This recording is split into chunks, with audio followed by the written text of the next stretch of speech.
Hi guys, Happy New Year. Exciting that we are in 2024, and I hope it's going to be a wonderful year for each one of us.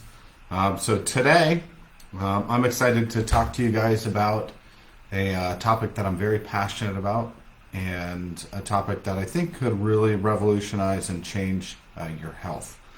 And I do think that 2024, all of us should be thinking about not necessarily like just the different goals that we have, but how we can actually improve the quality of our life and even improve the quality of the lives around us. One of the biggest things that we can do is we can work on our diet. And so we're going to talk about some of these things over the next coming weeks. And I know we've talked a little bit about diet, but we're going to talk more about that. We're going to talk about our lifestyle, specifically exercise and movement. We will talk about sleep again. As a reminder, I'm Dr. McJunkin, and I specialize in a procedure to help people that suffer from overactive bladder. And it's a minimally invasive solution. It's a simple two-step process. Usually I like to kind of mention just some of the results that we see, because it's fun and because I know ultimately, what you guys want are, real solutions that are going to help you this year. And I want to encourage each of you to make this year your year.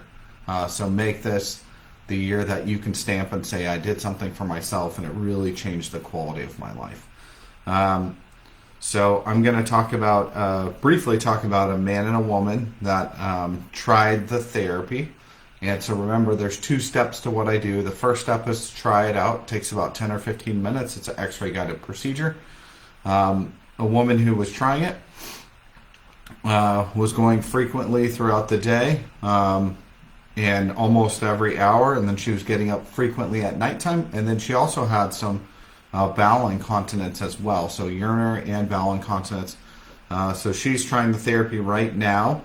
Now she's able to go longer than every 3 hours without using the bathroom, so that's called frequency. That's gone down to what we would consider normal.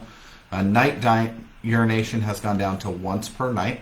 Again, that's perfectly normal, so that's 100% relief in that regard. No more urgency.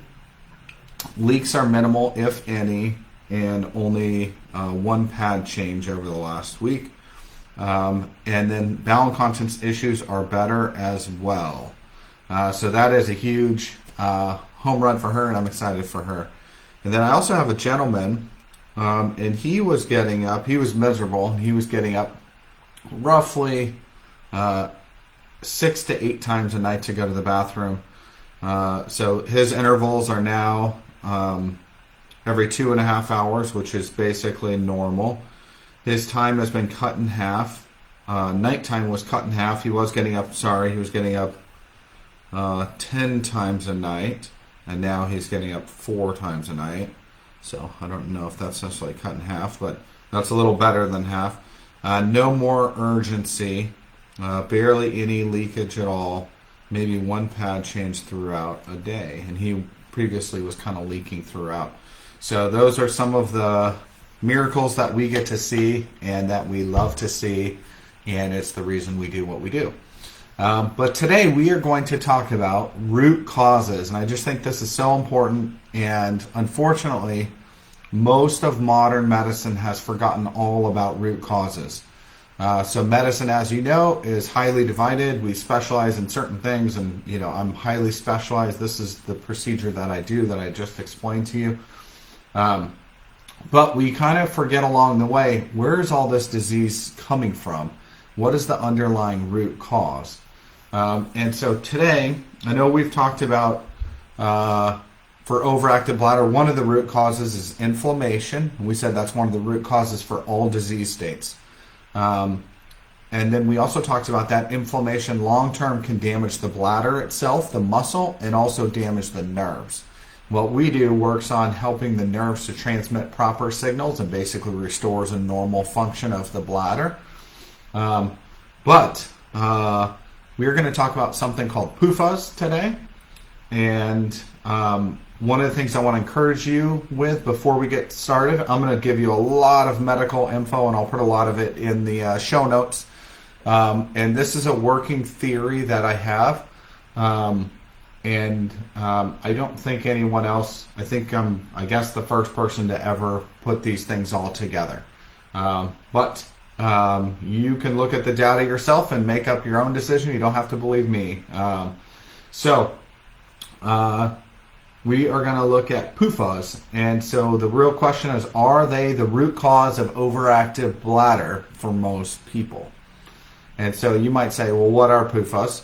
Well, that's polyunsaturated fatty acids. And so another way to say that is seed oils or vegetable oils. And so if you look back at our history as humans, we never really had seed oils in our vegetable oils. We never had that until a product became available. And Cisco was one of the first, or Crisco, sorry, was one of the first kind of products that became available.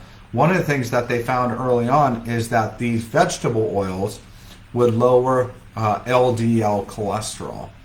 And so at the time, the thinking was, why are we having all this disease? Specifically, why are we having all these heart attacks?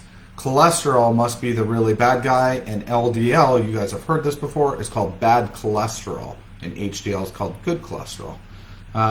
But as you can imagine, with most things in life, it's much more complex than just that.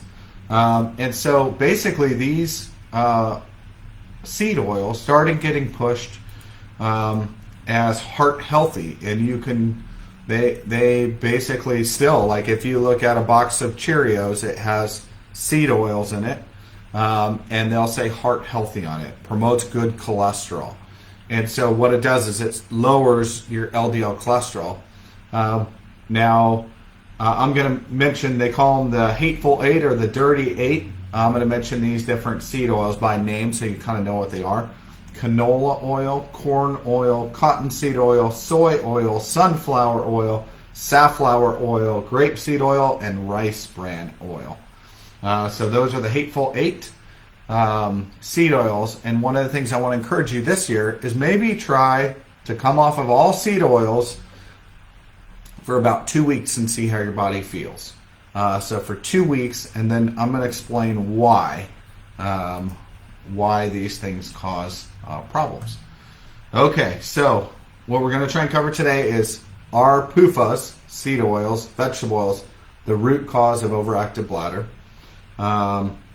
And then we are going to talk about what we can do about it. Now, one of the things, as I've been preparing for this, and just generally, I've been looking at almost everything to see, does this have sunflower oil, cottonseed oil, any of these kinds of oil or not? And the answer is almost every processed food has some version of seed oil.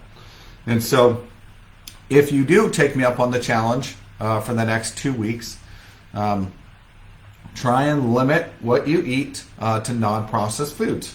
And so that might mean you eat steak, you eat eggs, you eat yogurt, some of those, some fruit, some vegetables, some of those things, but not processed. So now let's look at some of the data. So I posted one slide, and it's from an article.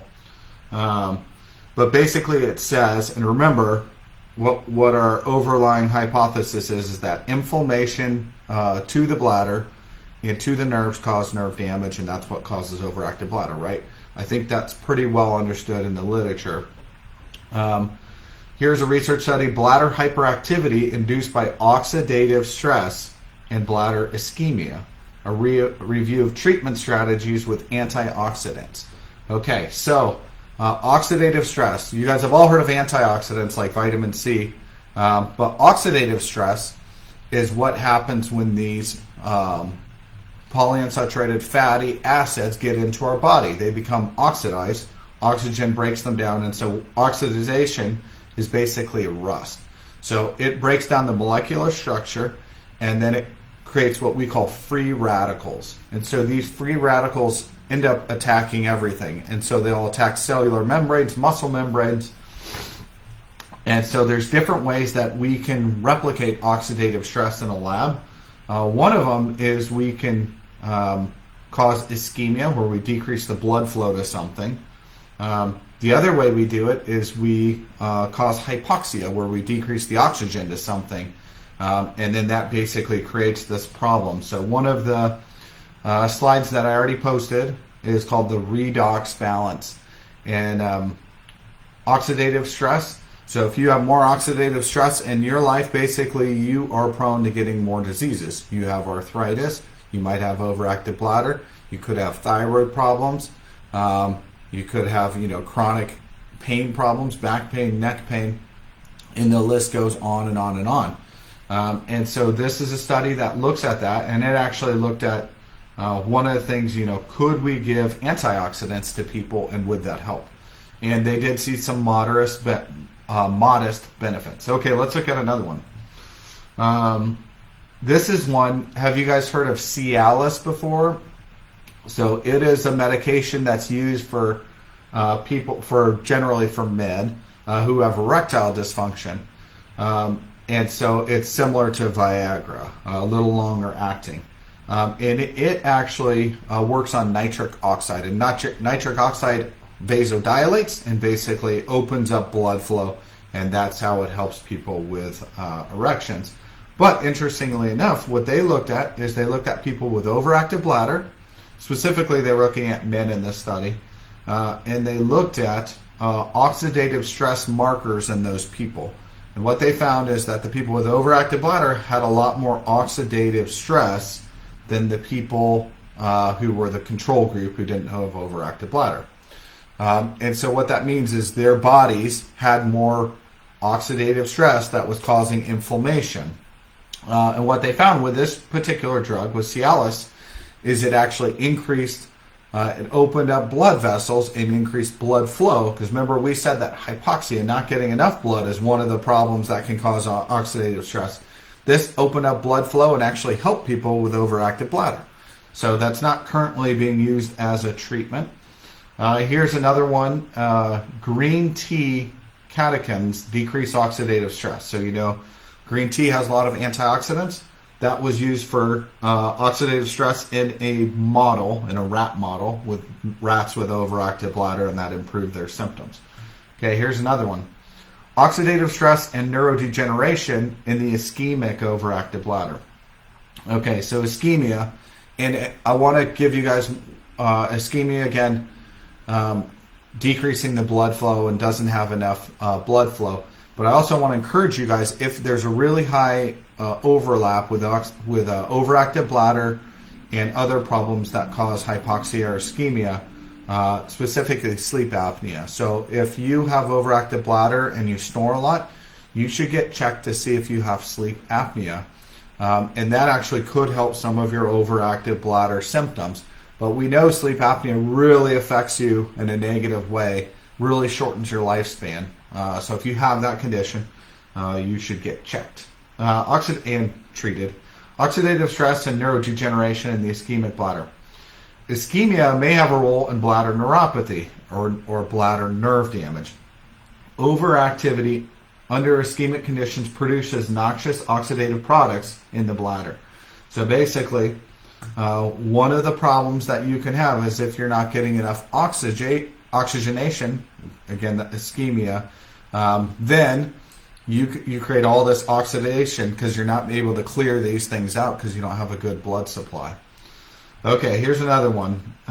Okay, so one of the questions are, well, you brought up seed oils and PUFAs, and how does all this play into it? Okay, so here's how it plays into it. PUFAs, or seed oils, deplete our body of antioxidant capacity. So normally you have oxidants, some of them are good, and you have antioxidants, and we call that a redox balance, but they need to be perfectly balanced in the body. And so if you get in a really oxidative state, you're completely out of balance, and then things start getting attacked in your body. And so these seed oils, vegetable oils, they get broken down in our body. They're different than saturated fat, like fat you would get from milk or from meat or something like that, like animal product. These polyunsaturated fats gets broken down very quickly, but then they turn into this reactive oxidant. And so basically they go and they attack every single thing else. Okay. So this PUFAs deplete our body's antioxidant capacity, causing oxidative stress by generating free radicals. Let's see. They can shut down phospholipid bilayer and cell membranes, so the fatty layer and cell membranes, and permanently damage mitochondria. And so you guys may or may not know, but there's a ton of research going on right now in mitochondria. Mitochondria, again, are the powerhouses of the cell. They make all the energy for us. So one of the signs that your mitochondria might be damaged is you're lacking in energy. You always are feeling tired. But these vegetable oils go and they damage lipid membranes. There's another study that they damage the muscle in the bladder. And then they also damage mitochondria. And so because of that, we basically have less energy to fight off the diseases that are coming at us. And so normally if our body is in a perfect healthy state, it might be like when we were teenagers. And so we could fight off a cold or a flu or whatever was coming our way very, very easily. If we didn't have arthritis, we didn't have these things. But as time goes on, we build up more and more of this oxidative stress. And from what I can tell, it looks like one of the biggest causes of oxidative stress are PUFAs, these vegetable oils, because they get in and they actually destroy mitochondria, and then they cause this really bad oxidative stress cycle. Okay, let's see. Okay, here's another study. Bladder oxidative stress and sleep apnea, we talked about that, contributes to decreased instability and nocturia. So again, oxidative stress that's occurring at the bladder level might cause you to get up and go frequently at nighttime. Intermittent hypoxia, and again, not having enough oxygen, and obstructive sleep apnea causes oxidant stress and abnormal functioning of the bladder. Okay, let's see. Let me just look if there's anything else that I wanted to mention. If you look at many of the disease states that we have in America, pre-diabetes and diabetes, and we called it metabolic syndrome that we talked about in the past, is one of the very biggest problems.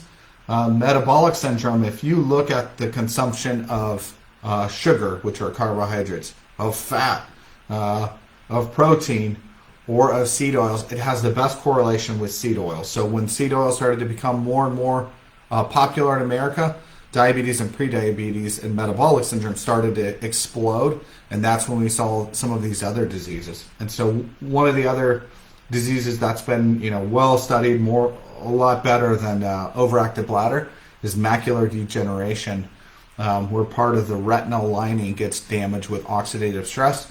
And it looks like there's a very clear association with that and with these vegetable oils. And so this is something that my grandma had. It looks like my mom might have early versions of it, and it's something that none of us want. Again, this is something that's caused from oxidative stress. So one of the very best things that we can do is get the oxidative stress out of our lives. And so one of the best things we can do is clean up our diet. And so we want to eat single ingredient foods, or maybe 2 or 3. And so you want to start checking labels. Okay, let me see. Okay. And then if you would like for cooking, you might be asking, what kind of oil can I use for cooking? The very best ones, it looks like, are coconut oil, butter, lard. Those are kind of the top ones. So it's funny because at least butter and lard are, back, I would say 30 years ago, before all these vegetable oils became common. Coconut oil is considered a fruit oil, but that's actually supposed to be one of the healthier oils. Right now in America, I think I read this stat that 30% of our calories, somewhere around that, comes from it comes directly from these PUFA or vegetable oils. And so that's a huge percentage of our calories coming from vegetable oils, that if you think about, your parents did not have 30% of their calories coming from vegetable oils. Their parents certainly did not, and on and on and on it goes. So this is something new that's a scourge across, I would say, the Western world. So things that you should do. You should think about changing your diet this year, and let me know how that impacts you. Think about just at least giving it 2 weeks, and basically going to very, very simple single ingredient types of foods: meat, eggs, cheese. Of course, cheese has more than one ingredient. Vegetables, fruit, and then maybe some combination of those things. Try it for 2 weeks and see how you feel. See how your bladder feels. Okay, let's see. The other thing I'll mention, because the other thing you guys have probably heard are omega-6 fatty acids and omega-3. Omega-6 are, the bad ones. And again, I want you to think about omega-6 or PUFAs causing this oxidative stress, causing this damage to your body, not just your bladder, but every cell in your body. And so it's the beginning state for almost every disease that we're starting to see that's associated with metabolic syndrome. Remember, metabolic syndrome is like insulin resistance. So we're starting to see that. That goes hand in hand with overactive bladder. I want to encourage you guys, if you have overactive bladder, try some of these things. Maybe start an antioxidant. So vitamin E, A, and C are really good antioxidants. Vitamin K2 is a really good vitamin that you probably should be in, and vitamin D. So those are ones that I always recommend for people. And then if you have sleep problems, and even if you don't, magnesium's a really good one to take at nighttime. Okay, so I know that was a lot of stuff, a lot of information. I'm going to put these notes in the show notes, so you have access to those, so you can go read the studies if you want to. But I want to encourage you guys, if you have overactive bladder, this is your year. Find relief. We love what we do because it really helps the underlying problem. But I want to encourage you to get down deep into the root cause and really heal up the inflammation that's in your body. Okay, that's all I have for today.